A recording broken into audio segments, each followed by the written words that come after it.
ಈ ದಿನ ಭಾರತೀಯ ಜನತಾ ಪಾರ್ಟಿ ಸುಳ್ಯ ಮಂಡಳ ಇದರ ವತಿಯಿಂದ ಒಂದು ವಿಶೇಷ ಕಾರಣಕ್ಕೋಸ್ಕರ ಜನಾಕ್ರೋಶ ಸಭೆ ಆಯೋಜನೆಗೊಂಡಿದೆ. ಈ ಸಭೆಯ ನೇತೃತ್ವ ಅಧ್ಯಕ್ಷತೆಯನ್ನು ವಹಿಸಿಕೊಂಡಿರುವಂತಹ ಮಂಡಳ ಸಮಿತಿ ಅಧ್ಯಕ್ಷರಾಗಿರುವಂತಹ ಆದರಣೀಯರಾಗಿರುವಂತಹ ಮಾನ್ಯ ವೆಂಕಟ ಒಳಲಂಬೆಯವರೇ, ಈ ಸಂದರ್ಭದಲ್ಲಿ ಉಪಸ್ಥಿತರಿರುವಂತಹ ಎಲ್ಲ ಮಹಿಳಾ ನಾಯಕರೇ, ವಿವಿಧ ಜವಾಬ್ದಾರಿಯ ಪ್ರಮುಖರೇ, ಸೇರಿರುವಂಥ ಎಲ್ಲ ಬಂಧು ಭಗಿನಿಯರೇ, ಲೋಕಸಭೆಯಲ್ಲಿ ಮಹಿಳಾ ಮೀಸಲಾತಿಯ ಮಸೂದೆಯ ವಿರುದ್ಧವಾಗಿ ಮತವನ್ನು ಚಲಾಯಿಸಿ ಮಹಿಳಾ ವಿರೋಧಿ ನೀತಿಯನ್ನ ಜಗಜ್ಜಾಹೀರು ಮಾಡಿರುವಂಥ ಕಾಂಗ್ರೆಸ್ ಮತ್ತು ಇಂಡಿ ಒಕ್ಕೂಟದ ವಿರುದ್ಧ ಇವತ್ತು ಜನಾಕ್ರೋಶ ಸಭೆ ರಾಜ್ಯದ ದೇಶದ ಎಲ್ಲ ಕಡೆ ನಡೀತಾ ಇದೆ.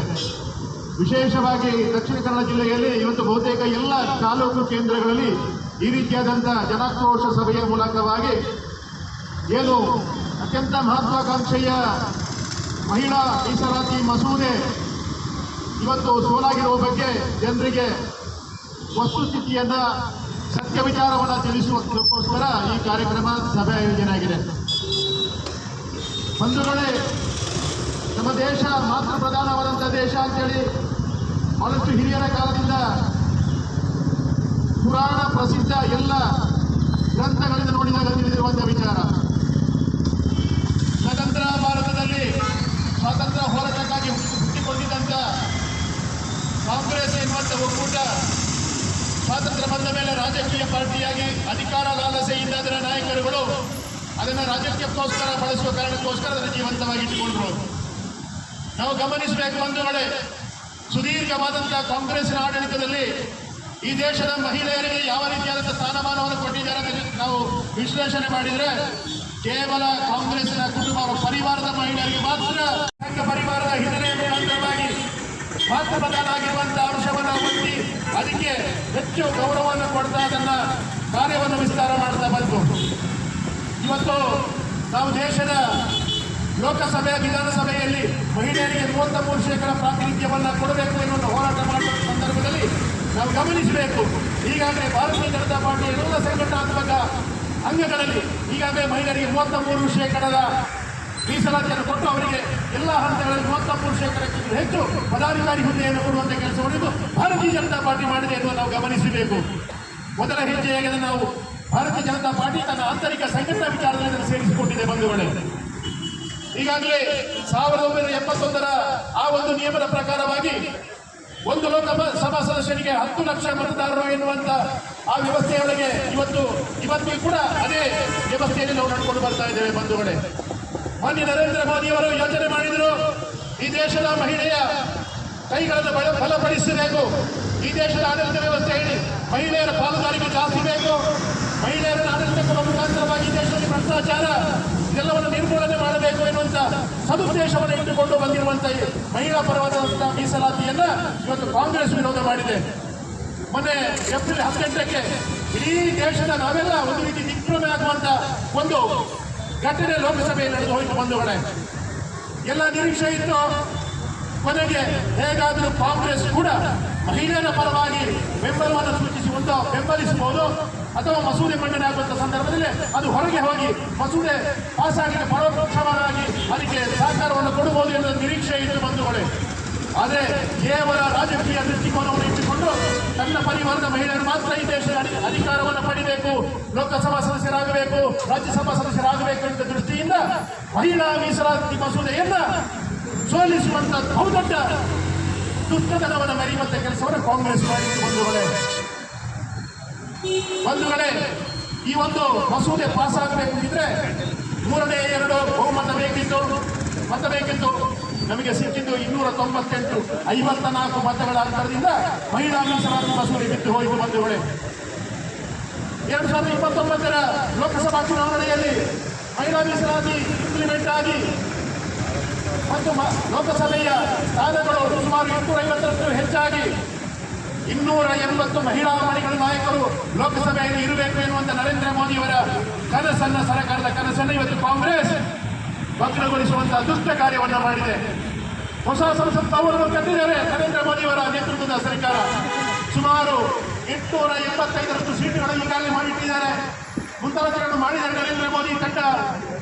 ಆದರೆ ಕಾಂಗ್ರೆಸ್ ಅದನ್ನ ಕೈಗೂಡುವಂತ ಕೆಲಸಕ್ಕೆ ಕಣ್ಣೀರಿಳಿಸುವಂತ ಕೆಲಸವನ್ನ ಮಾಡಿತ್ತು. ಬಂಧುಗಳೇ, ಇನ್ನು ಈಗ ನಡೆಯುತ್ತಿರುವಂತ ಜನಗಣತಿ ಅದರ ಆಧಾರದಲ್ಲಿ ಡಿಲಿಮಿಟೇಷನ್ ಆಗಿ ಮುಂದೆ ಮಹಿಳಾ ಮೀಸಲಾತಿ ಬರಬೇಕು ಅಂದ್ರೆ ಬಹುಶಃ ನಾವು 2034 ಲೋಕಸಭಾ ಚುನಾವಣೆಗೆ ಕಾಯಬೇಕಾದಂತ ಪರಿಸ್ಥಿತಿ ಬಂದಿದೆ ಬಂಧುಗಳೇ. ಆದರೆ ತಕ್ಷಣಕ್ಕೆ 2029ಕ್ಕೆ ಮಹಿಳೆಯರಿಗೆ ಅವಕಾಶ ನೀಡಬೇಕು ಎನ್ನುವಂತ ಏನು ನರೇಂದ್ರ ಮೋದಿಯವರ ಸರ್ಕಾರದ ಉದ್ದೇಶ ಇವತ್ತು ಈಡೇರಲಿಲ್ಲ ಎನ್ನುವಂತ ಕೊರಗು ನಮ್ಮಲ್ಲಿದೆ. ಇದಕ್ಕೆ ನಾವೆಲ್ಲ ಇವತ್ತು ಜನಜಾಗೃತಿ ಮಾಡಬೇಕಾದಂತ ಅನಿವಾರ್ಯತೆಗಾಗಿ ನಾವಿವತ್ತು ಸೇರಿರುವಂತದ್ದು. ಎಲ್ಲ ಬಂಧುಗಳು ತಿಳ್ಕೊಳ್ಬೇಕು, ಕೇವಲ ಬಿಜೆಪಿಯ ಕಾರ್ಯಕರ್ತರು ಬಿಜೆಪಿ ಮಹಿಳಾ ಮನೆಗಳು ಮಾತ್ರ ತಿಳ್ಕೊಳ್ಬೇಕಾಗಿರುವಂತದ್ದಲ್ಲ, ಎಲ್ಲ ಸಾರ್ವಜನಿಕರು ತಿಳ್ಕೊಳ್ಬೇಕು. ಮುಂದಿನ ದಿನಗಳಲ್ಲಿ ನಮಗೆಲ್ಲರಿಗೂ ಒಂದೇ ಅಸ್ತ್ರ ಇರುವಂಥದ್ದು ಮತದ ಅಸ್ತ್ರ ಇದೆ.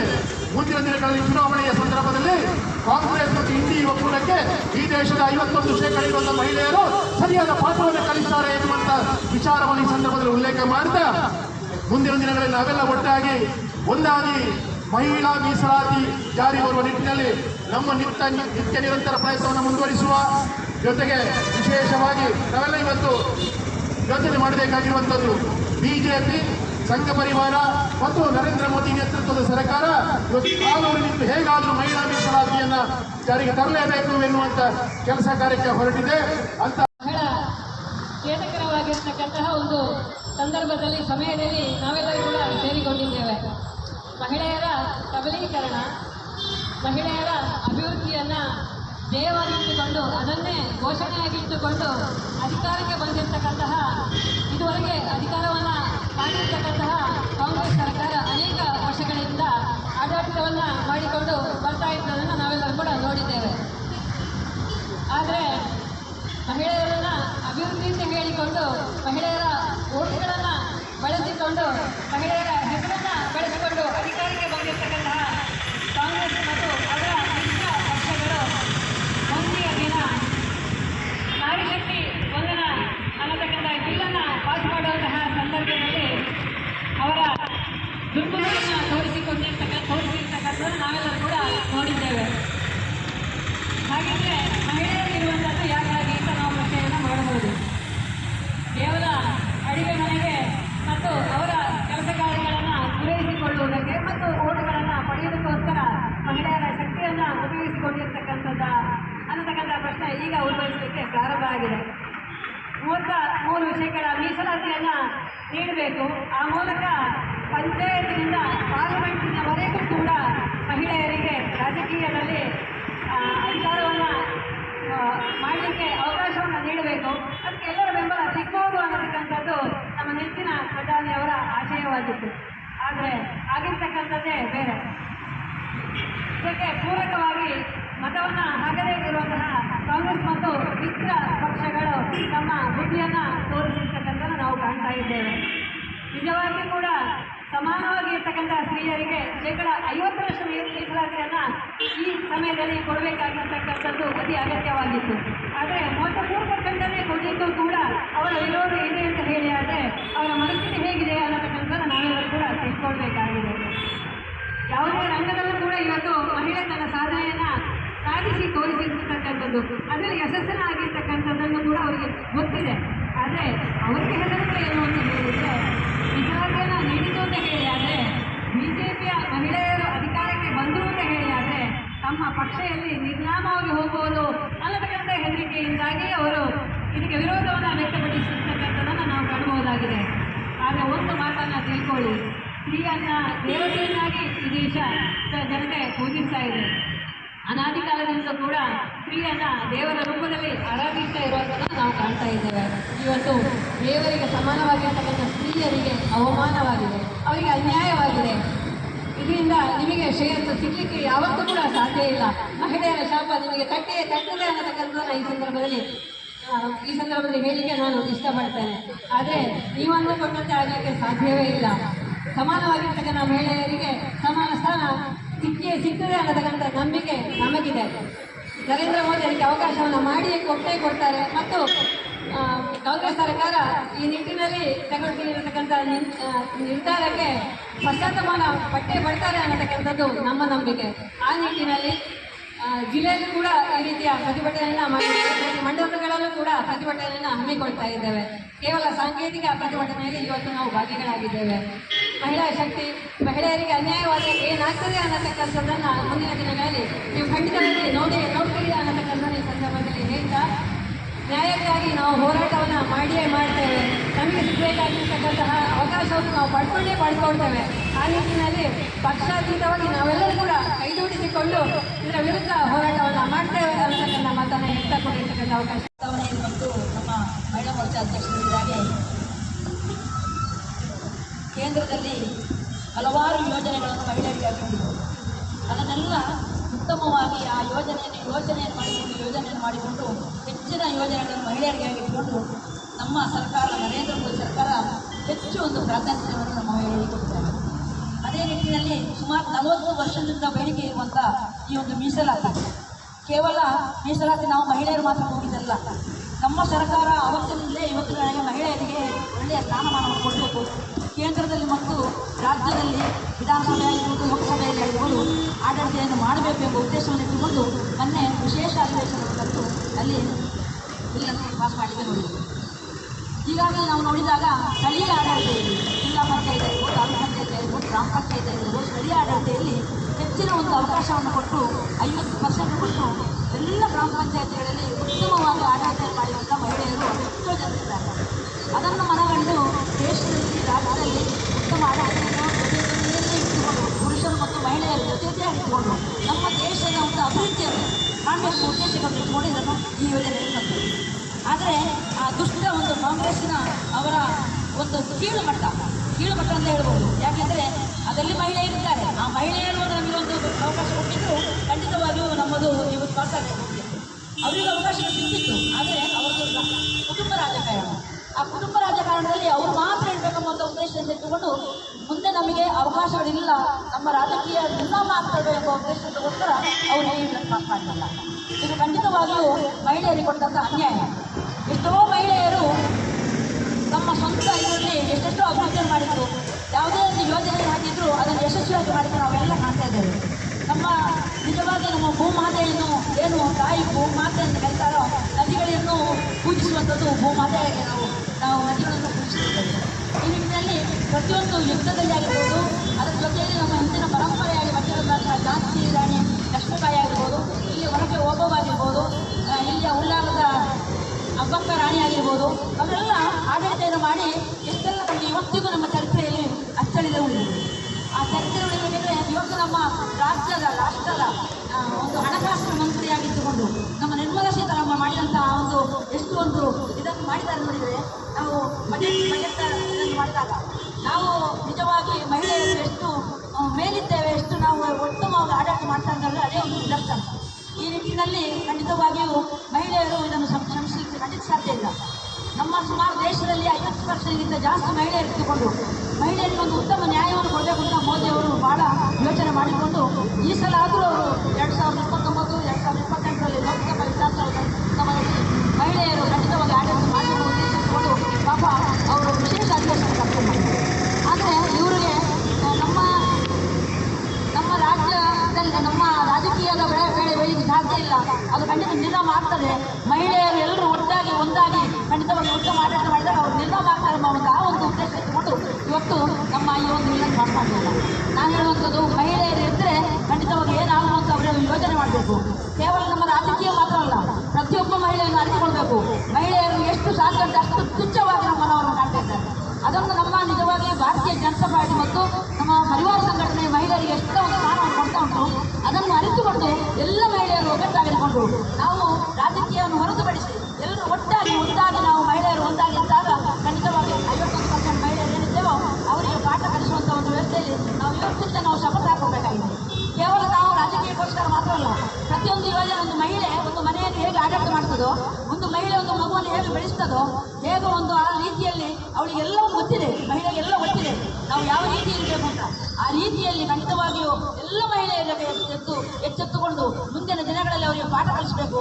ಯಾಕೆಂದರೆ ಕೇವಲ ಇನ್ನು 1 ವರ್ಷದಲ್ಲಿ ಗೊತ್ತಾಗ್ತದೆ ನಿಜವಾಗಿ ಅವರು ಹೇಳಿದಾಗೆ, ರಾಕೇಶ್ ಹೇಳಿದಾಗೆ, ಇಷ್ಟು ಜನ ಮಹಿಳೆಯರು ಒಂದು ಆಡಳಿತದಲ್ಲಿ ಕೂತಾಗ ಮಹಿಳೆಯರ ಏನು ಬೇಕು ಬೇಡಗಳನ್ನು ಅಲ್ಲಿ ಮಂಡಿಸಲಿಕ್ಕೆ ಆಗ್ತದೆ.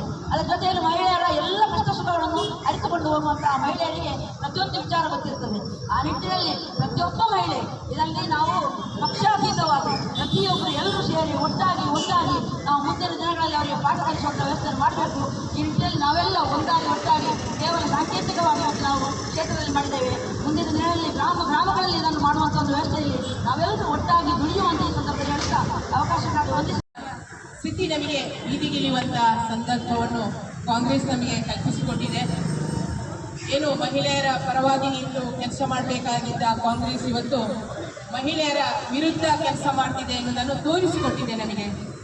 ಇವತ್ತು ಮೊನ್ನೆ ತಾನೇ ನಮ್ಮ ಹೆಚ್ಚಿನ ಪ್ರಧಾನಮಂತ್ರಿ ನರೇಂದ್ರ ಮೋದಿ ಅವರ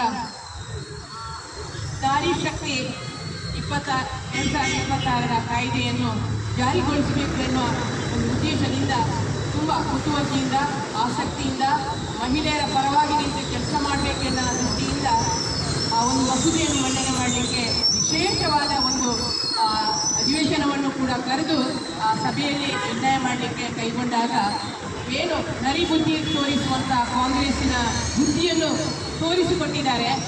ಅಲ್ಲಿ ಪೂರ್ಣ ಬಹುಮತವನ್ನು ಕೊಡದ ಒಂದು ಕಾರಣ ಅದು ಆ ಮಸೂದೆ ಮಂಡನೆ ಆಗಲಿಲ್ಲ. ಇವತ್ತು ಮಹಿಳೆಯರಿಗೆ ಈ ಮಸೂದೆ ಯಾಕೆ ಬೇಕಂತ ಹೇಳಿದರೆ ಎಲ್ಲ ಕೆಲಸಗಳಲ್ಲಿ ಮಹಿಳೆಯರು ಮುಂಚೂಣಿಯಾಗಿ ಕೆಲಸ ಮಾಡ್ತಿದ್ದಾರೆ. ಮನೆಯಿಂದ ಹಿಡಿದು ಕೈಯಲ್ಲಿಡುವ ಸೌಟಿನಿಂದ ಹಿಡಿದು ಯುದ್ಧ ಮಾಡುವ ಖಡ್ಗ ಹಿಡಿಯುವವರೆಗೂ ನಾರಿ ಶಕ್ತಿ ಅಷ್ಟು ಮುಂದುವರೆದಿದ್ದಾರೆ.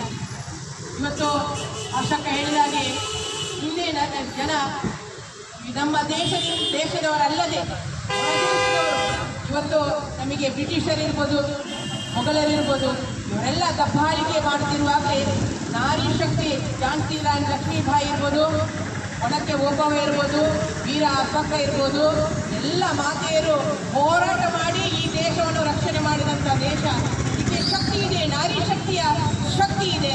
ಅದಕ್ಕೋಸ್ಕರ ಮುಂದೆ ಕೂಡ ಈ ಶಕ್ತಿಯನ್ನು ಒಳಗೊಳಿಸಬೇಕು ಎನ್ನುವ ನಿಟ್ಟಿನಲ್ಲಿ ಇವತ್ತು ನರೇಂದ್ರ ಮೋದಿ ಪ್ರಯತ್ನ ಪಡ್ತಾ ಇದ್ದಾರೆ. ಇವತ್ತು ಒಂದು ನಾರಿ ಶಕ್ತಿಗೆ ಅಧಿಕಾರವನ್ನು ಕೊಟ್ಟರೆ ಈ ಸಮಾಜವನ್ನು ಬದಲಾವಣೆ ಮಾಡಲಿಕ್ಕೆ ಸಾಧ್ಯ ಇದೆ.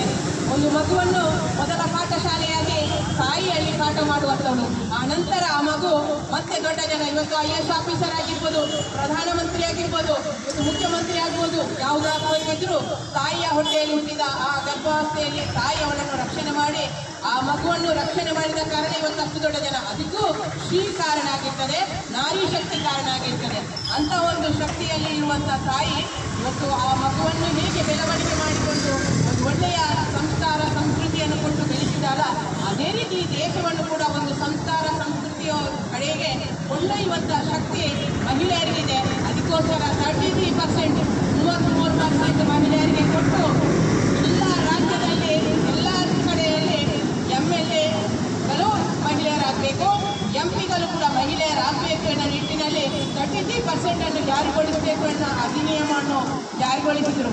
ಇದನ್ನು ಭಯಪಟ್ಟಂತ ಕಾಂಗ್ರೆಸ್ ಸರ್ಕಾರ ಇವತ್ತು ಕುಟುಂಬ ರಾಜಕೀಯಕ್ಕೋಸ್ಕರ ಇವತ್ತು ಸೋನಿಯಾ ಗಾಂಧಿ, ಇವತ್ತು ಇಂದಿರಾ ಗಾಂಧಿಯಿಂದ ಹಿಡಿದು ರಾಹುಲ್ ಗಾಂಧಿ ಇರ್ಬೋದು, ರಾಜೀವ್ ಗಾಂಧಿ ಇರ್ಬೋದು, ಆನಂತರ ರಾಹುಲ್ ಗಾಂಧಿ, ಪ್ರಿಯಾಂಕಾ ಗಾಂಧಿ ಇವರ ಕುಟುಂಬಕ್ಕೆ ಸರ್ಕಾರ ಸಿಗಬೇಕು ಹೊರತು ಇನ್ನೊಂದು ಮಹಿಳೆಯಲ್ಲಿ ಬಂದರೆ ನಮ್ಮ ಕುಟುಂಬ ನಾಶ ಆಗ್ತದೆ ಎನ್ನುವ ಭಯದಿಂದಾಗಿ ಆ ಒಂದು ಪಕ್ಷ ಅದಕ್ಕೆ ಮತ್ತು ಅವರ ಮಿತ್ರ ಪಕ್ಷಗಳು ಸಹಕಾರ ಕೊಡಲಿಲ್ಲ. ಮುಂದೊಂದು ದಿನ ನಿಮ್ಮ ಸಹಕಾರ ಇಲ್ಲದೆ ಪ್ರಧಾನಮಂತ್ರಿಗೆ ಏನು ಸರ್ಜಿಕಲ್ ಸ್ಟ್ರೈಕ್ ಮಾಡುವಾಗ ಮಹಿಳೆಯರೆಂದರೆ ಅದಕ್ಕೆ ಏನು ಮಹಿಳೆಯರ ಗಂಡನನ್ನು ಆ ಮಾತೆಯರ ನಾರಿಯರ ಎದುರೇ ಮರಣವನ್ನು ಕೊಂದರೆ ಗುಂಡು ಹಾರಿಸಿ ಅದೇ ಗುಂಡನ್ನು ಅದೇ ನಾರಿಯ ಕೈಯಿಂದ ಕೊಡಿಸಿ ಅಲ್ಲಿ ಹೇಗೆ ಸರ್ಜಿಕಲ್ ಸ್ಟ್ರೈಕ್ ಮಾಡಿಸಿದಾರ ಅದೇ ರೀತಿಯ ಶಕ್ತಿ ಮುಂದೊಂದು ದಿನ ಈ ನಿಮ್ಮ ಆಪರೇಷನ್ ಸಿಂಧೂರ ಕೂಡ ಆಗಿದೆ. ಆಪರೇಷನ್ ಸಿಂಧೂರ ಆ ರೀತಿಯ ಒಂದು ಪ್ರತಿಭಟನೆಯ ಮುಖಾಂತರ ನಮ್ಮ ಪ್ರತಿಭಟನೆ ಕೂಡ ಆ ಒಂದು ಶಕ್ತಿಯ ಮುಖಾಂತರ ಆಗುವಂಥ ಪ್ರತಿಭಟನೆ ಒಂದೊಂದು ದಿನ ನಮ್ಮ ನಾರಿ ಶಕ್ತಿಗೆ ಜಯ ಖಂಡಿತ ಸಿಕ್ಕೇ ಸಿಗ್ತದೆ. ನಿಮ್ಮ ಯಾವುದೇ ಕೈ ಎತ್ತದಿದ್ದರೂ ಕಾನೂನಿನ ರೀತಿಯಲ್ಲಾದರೂ ಕೋರ್ಟ್ ಮುಖಾಂತರವಾದರೂ ಈ ಮಸೂದೆಯನ್ನು ಜಾರಿ ತಂದೆ ತರ್ತಾರೆ ನರೇಂದ್ರ ಮೋದಿ ಅಂತ ಹೇಳಿಕೆ ನಾನು ಇಷ್ಟಪಡ್ತೇನೆ. ಬಡೋ ಭಾರತ್ ಮಾತಾಕ್ಕೆ. ನಮ್ಮ ಮಹಿಳಾ ಪ್ರಮುಖರು ಎಲ್ಲ ವಿವರಣೆಯನ್ನು ಕೊಟ್ಟರು. ಮಹಿಳೆಯರನ್ನು ನಾವು ಎಲ್ಲ ವಿಚಾರಗಳಲ್ಲಿ ದೇಶದ ಹಿತದೃಷ್ಟಿಗೋಸ್ಕರ ಅವರನ್ನು ಉಪಯೋಗ ಮಾಡಿಸ್ಕೊಳ್ತೇವೆ. ಆದರೆ ಅವರಿಗೆ ಸ್ಥಾನಮಾನಗಳು ಕೊಡುವಂಥ ಸಂದರ್ಭದಲ್ಲಿ ಅವರನ್ನು ದೂರಿಡ್ತಕ್ಕಂಥ ಒಂದು ಕೆಲಸವನ್ನು ಇವತ್ತು ಕಾಂಗ್ರೆಸ್ ಮಾಡಿರತಕ್ಕಂಥದ್ದಲ್ಲ. ನಮಗೆಲ್ಲರಿಗೂ ಕೂಡ ಗೊತ್ತಿದ್ದ ಹಾಗೆ ಸುಮಾರು 60 ವರ್ಷಗಳ ಕಾಲ ದೇಶವನ್ನು ಆಳ್ವಿಕೆ ಮಾಡಿರ್ತಕ್ಕಂಥ ಕಾಂಗ್ರೆಸ್ ಅವರಿಗೆ ದೇಶದ ಅಭಿವೃದ್ಧಿ ಮುಖ್ಯ ಅಲ್ಲ, ಅವರಿಗೆ ಸ್ಥಾನಮಾನವನ್ನು ಪಡ್ಕೊಂಡು ಆಡಳಿತವನ್ನು ಮಾಡತಕ್ಕಂಥದ್ದು ಮಾತ್ರ ಮುಖ್ಯ. ನಾನು ಮಹಿಳೆಯರ ಬಿಲ್ನ ಬಗ್ಗೆ ಮತ್ತು ಅದರ ಬಗ್ಗೆ ಉಲ್ಲೇಖ ಮಾಡಲಿಕ್ಕೆ ಹೋಗುವುದಿಲ್ಲ. ಕಾಂಗ್ರೆಸ್ ನಡ್ಕೊಂಡಂಥ ರೀತಿ ನಮಗೆಲ್ಲರಿಗೂ ಕೂಡ ಗೊತ್ತಿದೆ. ಕಾಂಗ್ರೆಸ್ಸಿನ ಒಂದು ವ್ಯವಸ್ಥೆ ಸುಮಾರು 11 ವರ್ಷಗಳಲ್ಲಿ ದೇಶದಲ್ಲಿ ಸರಿಯಾಗಿರ್ತಕ್ಕಂಥ ಸ್ಥಾನಮಾನಗಳಿಲ್ಲದೆ ಇವತ್ತು ಹೋರಾಟ ಮಾಡತಕ್ಕಂಥ ಒಂದು ಸ್ಥಿತಿಯಲ್ಲಿ ನಿರ್ಮಾಣ ಆಗಿದೆ. ಇವತ್ತು ಸ್ಥಾನಮಾನವನ್ನು ಉಳಿಸಿಕೊಳ್ಬೇಕು ಅನ್ನೋ ದೃಷ್ಟಿಯಲ್ಲಿ ಏನಾದರೂ ಒಂದು ಒಳ್ಳೆಯ ಕೆಲಸವನ್ನು ಮಾಡುವಂಥ ಸಂದರ್ಭದಲ್ಲಿ ವಿರೋಧವನ್ನು ವ್ಯಕ್ತಪಡಿಸ್ತಕ್ಕಂಥ ಕೆಲಸವನ್ನು ಮಾಡ್ತಾ ಇದ್ದಾರೆ. ಸಣ್ಣ ಉದಾಹರಣೆಯನ್ನು ಕೊಡಲಿಕ್ಕೆ ನಾನು ಇಷ್ಟಪಡ್ತಾ ಇದ್ದೇನೆ. ಪಕ್ಕದ ಕೇರಳದಲ್ಲಿ ಗ್ರಾಮ ಪಂಚಾಯತ್ನ ಚುನಾವಣೆ ಅವಧಿ ಕಳೆದ ತಕ್ಷಣ ಅಲ್ಲಿ ಮುಂಚಿತವಾಗಿ ಚುನಾವಣೆಗೆ ದಿನ ನಿಶ್ಚಯ ಮಾಡಿ ಆ ದಿನಕ್ಕೆ ಚುನಾವಣೆಯನ್ನು ಮಾಡತಕ್ಕಂಥ ಒಂದು ವ್ಯವಸ್ಥೆಯನ್ನು ಆ ಪಕ್ಕದ ಜಿಲ್ಲೆಯಲ್ಲಿ ರಾಜ್ಯದಲ್ಲಿ ಮಾಡ್ತಾ ಇದ್ದಾರೆ. ಆದರೆ ಇಲ್ಲಿ ನಮ್ಮ ರಾಜ್ಯದಲ್ಲಿ 3 ತಿಂಗಳಾಯಿತು ಪಂಚಾಯತ್ನ ಚುನಾವಣೆಯ ಅಧಿಕಾರಿಗಳು ಮುಗಿದು ಇನ್ನೂ ಕೂಡ ಆಸಕ್ತಿ ಇಲ್ಲ ಇವರಿಗೆ. ಗ್ರಾಮ ಪಂಚಾಯತಿಗಳಲ್ಲಿ ಸರಿಯಾಗಿರ್ತಕ್ಕಂಥ ಒಬ್ಬ ವ್ಯಕ್ತಿಯನ್ನ ಅಲ್ಲಿ ಆಯ್ಕೆ ಮಾಡಿ ಸ್ಥಳೀಯವಾಗಿರ್ತಕ್ಕಂಥ ಆಡಳಿತವನ್ನು ಕೊಡಬೇಕು ಅನ್ನುವಂಥ ದೃಷ್ಟಿಕೋನ ಇಲ್ಲ. ಅದೇ ರೀತಿ ರಾಜ್ಯ ಸರ್ಕಾರದ ವಿಧಾನಸಭೆ ಚುನಾವಣೆ ಅವಧಿ ಕಳೆದ ತಕ್ಷಣ ಇವರು 2-3 ವರ್ಷಗಳನ್ನು ಕಾಯ್ತಾರ, 3-4 ತಿಂಗಳು ಕಾಯ್ತಾರ. ಮುಂಚಿತವಾಗಿ ಯಾಕೆ ಅವರು ದಿನ ನಿಗದಿ ಮಾಡಿ ಪ್ರಕಟಣೆ ಮಾಡಿ ಚುನಾವಣೆಯನ್ನು ಮಾಡ್ತಾರೆ ಅಂತ ಹೇಳಿದ್ರೆ ಇವರಿಗೆ ಸ್ಥಾನಮಾನಗಳು ಮತ್ತು ರಾಜ್ಯದ ಆಳ್ವಿಕೆ ಮುಖ್ಯ. ಇದನ್ನು ಅರ್ಥೈಸಿಕೊಳ್ಬೇಕು. ಸಾಮಾನ್ಯ ಜನರು ವಿದ್ಯಾವಂತರಾಗಿದ್ದಾರೆ, ಬುದ್ಧಿವಂತರಿದ್ದಾರೆ. ನಾವು ಎಲ್ಲವನ್ನೂ ಕೂಡ ಅರಿತುಕೊಂಡು ಇವತ್ತು ಕೆಲಸ ಮಾಡತಕ್ಕಂಥ ಒಂದು ಅವಶ್ಯಕತೆ ಇದೆ. ನಾರಿ ಶಕ್ತಿ ಇಂದಲ್ಲ ನಾಳೆ ನಮ್ಮ ದೇಶದಲ್ಲಿ 33% ಏನು ನಮ್ಮ ಸಂಘ ಪರಿವಾರ ಮತ್ತು ಬಿಜೆಪಿ ತೆಗೆದುಕೊಂಡಿರ್ತಕ್ಕಂಥ ತೀರ್ಮಾನ ಇದೆ, ಇದು ಆಗೇ ಆಗ್ತದೆ ಹೇಳ್ತಕ್ಕಂಥ ದೃಢ ನಿರ್ಧಾರ, ದೃಢ ಸಂಕಲ್ಪವನ್ನು ನಾವು ಮಾಡಬೇಕಾಗಿದೆ. ನಮಗೆಲ್ಲರಿಗೂ ಕೂಡ ಗೊತ್ತಿದೆ 1960ರಲ್ಲಿ ಜನಸಂಘ ಇದ್ದು ಭಾರತೀಯ ಜನತಾ ಪಾರ್ಟಿ ಏನು ಪ್ರಾರಂಭ ಆಯಿತು ಅವತ್ತು ನಿಗದಿಪಡಿಸಿ ಅವತ್ತು ಮಾಡಿರ್ತಕ್ಕಂಥ ವ್ಯವಸ್ಥೆ ಸನ್ಮಾನ್ಯ ನರೇಂದ್ರ ಮೋದಿ ಎಲ್ಲ ವಾಜಪೇಯಿ ಅವರ ಒಂದು ಆಡಳಿತ ಅವಧಿಯಲ್ಲಿ ಅವತ್ತು ಅಧಿಕಾರ ಇರಲಿಲ್ಲ, 2 ಸ್ಥಾನಗಳಿತ್ತು. ಆದರೂ ಕೂಡ 370 ರದ್ದು ಮಾಡಿ ಕಾಶ್ಮೀರದಲ್ಲಿ ಅದನ್ನು ರದ್ದು ಮಾಡಬೇಕು ಅನ್ನುವಂಥ ಯೋಜನೆಯನ್ನು ಅವರು ಮಾಡಿದ್ರು. ಅವತ್ತು ನಮಗೆ ಅದು ಫಲ ಸಿಗಲಿಲ್ಲ. ತದನಂತರ ದಿವಸದಲ್ಲಿ ರಾಮ ಜನ್ಮ ಭೂಮಿಯಲ್ಲಿ ಭವ್ಯವಾಗಿರ್ತಕ್ಕಂಥ ಶ್ರೀರಾಮನ ಒಂದು ಧಾರ್ಮಿಕ ಕ್ಷೇತ್ರ ಆಗಿರ್ತಕ್ಕಂಥ ಅಲ್ಲಿ ಶ್ರೀರಾಮನ ಭೂಮಿಯ ರಾಮ ಮಂದಿರ ಮಾಡಬೇಕು ಅಂತಾಯಿತು. ಅದನ್ನು ಕೂಡ ಮಾಡತಕ್ಕಂಥ ಕೆಲಸವನ್ನು ಮಾಡಿದೆವು. ತುಂಬ ವರ್ಷಗಳು ಏನಿತ್ತು. ಆದರೆ ಏನು ನಾವು ಸಂಕಲ್ಪವನ್ನು ಮಾಡ್ತೇವೋ ಇವತ್ತಲ್ಲ ನಾಳೆ ಅದನ್ನು ಮಾಡಿಯೇ ಮಾಡ್ತಾ ಇರುವಂಥ ಒಂದು ನಿರ್ಧಾರ ನಮ್ಮ ಭಾರತೀಯ ಜನತಾ ಪಾರ್ಟಿಯಲ್ಲಿದೆ. ಮುಂದೊಂದು ದಿವಸ ನಮ್ಮ ಉತ್ತಮವಾಗಿರ್ತಕ್ಕಂಥ ನಾಯಕತ್ವ ಹೊಂದಿರತಕ್ಕಂಥ ಸನ್ಮಾನ್ಯ ನರೇಂದ್ರ ಮೋದಿ ನೇತೃತ್ವದಲ್ಲಿ ಮುಂದಿನ ದಿನದಲ್ಲಿ ಆದಷ್ಟು ಶೀಘ್ರದಲ್ಲಿ ಈ ಒಂದು ನಿಯಮವನ್ನು ತಂದು ಮಹಿಳೆಯರಿಗೆ ನ್ಯಾಯ ಕೊಡ್ತಕ್ಕಂಥ ಕೆಲಸಗಳನ್ನು ಮಾಡಿಯೇ ಮಾಡ್ತಾ ಇರ್ತಕ್ಕಂಥ ವಿಚಾರವನ್ನು ಈ ಸಂದರ್ಭದಲ್ಲಿ ಹೇಳ್ತಾ, ಇವತ್ತು ಕಾಂಗ್ರೆಸ್ ಬೇರೆ ಬೇರೆ ರೀತಿಯಲ್ಲಿ ಅವರಿಗೆ ಅವರು ಮಾಡಿರತಕ್ಕಂಥ ಸುಳ್ಳಿನ ಒಂದು ವ್ಯವಸ್ಥೆಯನ್ನ ರಾಜ್ಯದ ಒಂದು ಹಿತವನ್ನು ಕಾಯ್ದುಕೊಳ್ಳದೆ ಆಗದೇ ಇರತಕ್ಕಂಥ ಸಂದರ್ಭದಲ್ಲಿ ನಮಗೆಲ್ಲರಿಗೂ ಕೂಡ ಗೊತ್ತಿದೆ. ಸುಮಾರು 3.5 ವರ್ಷ ರಾಜ್ಯ ಸರ್ಕಾರ ಬಂದಾಯಿತು. ಇವತ್ತಿನವರೆಗೆ ಒಂದೇ ಒಂದು ರಸ್ತೆಗಳು ಯಾವುದೇ ರೀತಿಯ ಅಭಿವೃದ್ಧಿ ಕೆಲಸಗಳನ್ನು ಮಾಡಲಿಕ್ಕೆ ರಾಜ್ಯ ಸರ್ಕಾರ ಕಾಂಗ್ರೆಸ್ಗೆ ಮಾಡಲಿಕ್ಕೆ ಸಾಧ್ಯ ಇಲ್ಲ. ಇವತ್ತು ಗ್ಯಾಸಿನ ಬಗ್ಗೆ ಮಾತಾಡ್ತಾರೆ ಕಾಂಗ್ರೆಸ್ನವರು. ಇವತ್ತು ಮಧ್ಯಾಹ್ನ ಕಾಂಗ್ರೆಸ್ನವರು ಬೀದಿಗಿಳಿದು ಹೋರಾಟವನ್ನು ಮಾಡ್ತಾ ಇರೋ ಸುದ್ದಿ ಕೂಡ ನನಗೆ ಸಿಕ್ತು. ನೀವು ಅಯೋಗ್ಯರು, ನಿಮ್ಮ ಆಡಳಿತ ಒಂದು ಇರತಕ್ಕಂಥ ಸಂದರ್ಭದಲ್ಲಿ ಕೇಂದ್ರದಲ್ಲಿರುವಂಥ ಸಂದರ್ಭದಲ್ಲಿ ಸನ್ಮಾನ್ಯ ಉತ್ತಮ ನಾಯಕರಾಗಿರ್ತಕ್ಕಂಥ ಆಗಿನ ಇಲ್ಲೇ MP ಆಗಿರ್ತಕ್ಕಂಥ ನಮ್ಮ ಇವರು ಮಂಗಳೂರಿನ ಸಂಸದರಾಗಿರ್ತಕ್ಕಂಥ ತನಿವಿ ಕುಮಾರ್ ಅವರು ಇವತ್ತು ಸ್ವರ್ಗಸ್ಥರಾಗಿದ್ದಾರೆ. ಅವರ ರೆಕಮೆಂಡೇಶನ್ ಕೊಟ್ಟು ಒಂದು ವಿಧಾನಸಭಾ ಕ್ಷೇತ್ರಕ್ಕೆ ಇಬ್ಬರಿಗೆ ಮಾತ್ರ ಅವರಿಗೆ ರೆಕಮೆಂಡ್ ಕೊಡಲಿಕ್ಕೆ ಸಾಧ್ಯ ಇತ್ತು. LPG ಗ್ಯಾಸ್ ಇಬ್ಬರಿಗೆ MP ಸೈನ್ ಹಾಕಿ ಕೊಟ್ಟರೆ ಇಬ್ಬರಿಗೆ ಕೊಡಲಿಕ್ಕೆ ಅವಕಾಶ ಇತ್ತು. ಇವತ್ತು ಪ್ರತಿ ಮನೆಗಳಿಗೆ 2ರಿಂದ 3 ಕನೆಕ್ಷನ್ ಅನ್ನು ಕೊಡ್ತಕ್ಕಂಥ ವ್ಯವಸ್ಥೆ ಮಾಡಿದ್ರೆ ಇವತ್ತು 11 ವರ್ಷಗಳಲ್ಲಿ ಭಾರತೀಯ ಜನತಾ ಪಾರ್ಟಿಯ ನೇತೃತ್ವದ ಸರ್ಕಾರ ಮಾಡಿದೆ. ಇವತ್ತು ಅಂತಾರಾಷ್ಟ್ರೀಯ ಮಟ್ಟದಲ್ಲಿ ಬೇರೆ ಬೇರೆ ರೀತಿಯ ವಿದ್ಯಮಾನಗಳು ನಮಗೆಲ್ಲರಿಗೂ ಕೂಡ ಗೊತ್ತಿದೆ. ಅದರ ಏರುಪೇರಿನಿಂದಾಗಿ ಇವತ್ತು ಗ್ಯಾಸಿನ ಒಂದು ಬೇಕಾದಷ್ಟು ಸಿಗುವಲ್ಲಿ ವ್ಯವಸ್ಥೆಗಳು ಇರಬಹುದು. ಆದರೂ ಕೂಡ ನೀವು ಪತ್ರಿಕೋದ್ಯಮದಲ್ಲಿ ದೃಶ್ಯ ಮಾಧ್ಯಮದಲ್ಲಿ ನೋಡ್ತಾ ಇದ್ದೀರಿ, ಇರಾನಿನಿಂದ ಬರತಕ್ಕಂಥ ಹಡಗುಗಳನ್ನು ಒಂದು ತರುವಲ್ಲಿ ಕೂಡ ಇವತ್ತು ನಮ್ಮ ಭಾರತ ಸರ್ಕಾರ ಬಹಳ ಯಶಸ್ವಿಯಾಗಿ ಕೆಲಸವನ್ನು ಮಾಡ್ತಾ ಇದೆ. ನಾರಿಗಳು ಮುಂದೊಂದು ದಿವಸ ಪ್ರತಿಯೊಂದು ಮನೆಯಲ್ಲಿ ಕೂಡ ಜಾಗೃತರಾಗಿ ಕೆಲಸ ಕಾರ್ಯಗಳನ್ನು ಮಾಡಬೇಕಾಗಿದೆ. ವೋಟ್ ಬ್ಯಾಂಕ್ ರಾಜಕೀಯವನ್ನು ಹಿಡ್ಕೊಂಡು ಸುಳ್ಳಿನ ಕಂತೆಯನ್ನು ಹಿಡ್ಕೊಂಡು ಕಾಂಗ್ರೆಸ್ ಮನೆಗಳಿಗೆ ಬರುವಂಥ ಸಂದರ್ಭದಲ್ಲಿ ಅವರಿಗೆ ನಿಜಾಂಶವನ್ನು ತಿಳಿಸತಕ್ಕಂಥ ಕೆಲಸ ಕಾರ್ಯಗಳನ್ನು ನಾವು ಮಾಡಬೇಕಾಗಿದೆ. ಮುಂದೆ ನಾವು ತೆಗೆದುಕೊಂಡಿರತಕ್ಕಂಥ ತೀರ್ಮಾನ ಮಾನ್ಯ ಶಾಸಕರು, ಮಹಿಳಾ ಮೋರ್ಚಾ, ಅದೇ ರೀತಿ ಸುಳ್ಯ ವಿಧಾನಸಭಾ ಕ್ಷೇತ್ರದ 76 ಗ್ರಾಮದಲ್ಲಿ ಕೂಡ ಪ್ರತಿ ಮನೆಗಳಲ್ಲಿ ಕೂಡ ಇದರ ವಿಚಾರವನ್ನು ತಿಳಿಸುವ ಮೂಲಕ ನಾವು ನಾರಿ ಶಕ್ತಿ ವಂದನ ಮುಂದೊಂದು ದಿವಸ ಮಾಡಿಯೇ ಮಾಡ್ತೇವೆ.